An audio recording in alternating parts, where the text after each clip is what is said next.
both sides of the aisle, if they're being honest.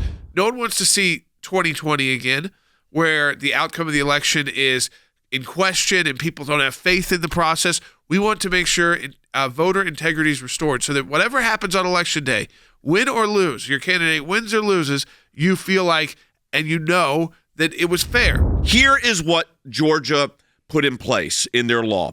A prohibition on government entities mailing unsolicited absentee ballot applications, modification of the identification requirements because you actually have to now show voter ID, and timeframes for applying for these absentee ballots, regulating the use of the ballot drop box, as Jordan said.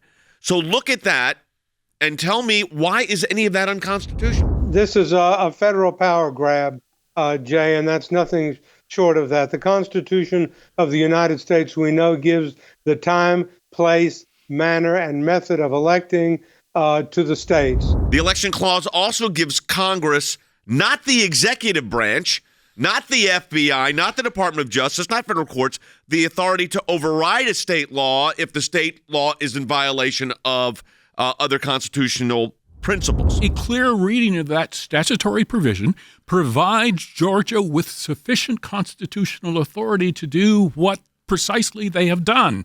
However, we should also keep in mind that the Democrats, by and large, increasingly do not believe in the Constitution. I think that the federal district judge to whom this case has been assigned is going to see through that nonsense, and that the actions of the ACLJ, supported by 57 members of Congress. Think about this, Jay.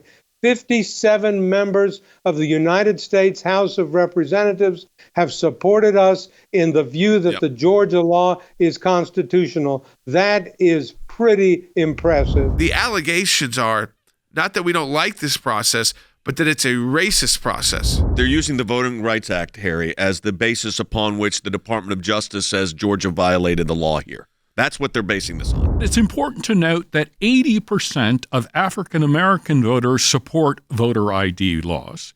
It's also important to note that a majority of voters, both Democrat and Republican, support voter ID laws. And thirdly, it's important to note that voter ID laws are supported by something called common sense. But it's clear also beyond question that the Democrats, they reject common sense. I would tell Attorney General Merrick Garland, can you get into the Justice Department without an ID? No, you can't. When President Biden talks about this being a Jim Crow law and Jim Crow 2.0, accusations of racism, when racism does not exist, lessens the impact of real racism, which is out there. Right. And it's an insult and a disservice to people who face real racism. For him to come out, this guy who's been in Congress, 37 years. He knows about Jim Crow laws. He knows what the Jim Crow laws really are. And to bring in racism and to accuse us of being Jim Crow, knowing how horrible that period was in our history, it's an insult to people who still face racism. Voter ID is not racist. It does not discriminate against a person because of race, nationality, creed, or religion, or any suspect category. It's applied evenly to everybody. Georgia passed a clarification statute. They said, you know what? We're not going to just mail out absentee ballots, which is absurd when you think about it. People request it. It's very liberal on how you can get it. You don't have to have, I'm going to be in such and such, I won't be able to do this. You just request it, you're going to get it. But you have to request it.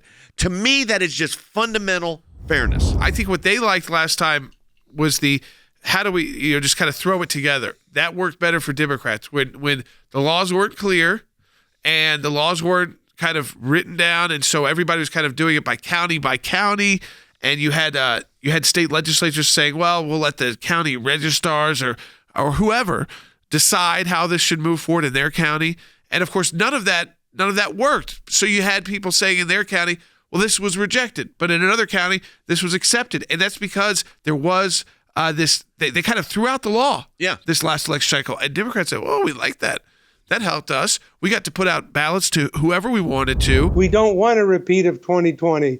The legislature sat down and said, let's figure out where the problems were. Let's correct those: absentee ballots, mail-in ballots, voter identification, things of that nature. And the legislature, using its constitutional power under the United States Constitution, enacted this comprehensive law. These are these fights that they're certainly worth fighting for, which is one, the ability for the states to do what the Constitution gives them the power to do, which is to set the rules of the game, to set them up, to make them clear so that everybody who's running for office knows what the rules are, what you can and can't do, how we're going to move forward, how we're going to proceed, and we're not going to do this haphazard kind of throwing things together in election cycles.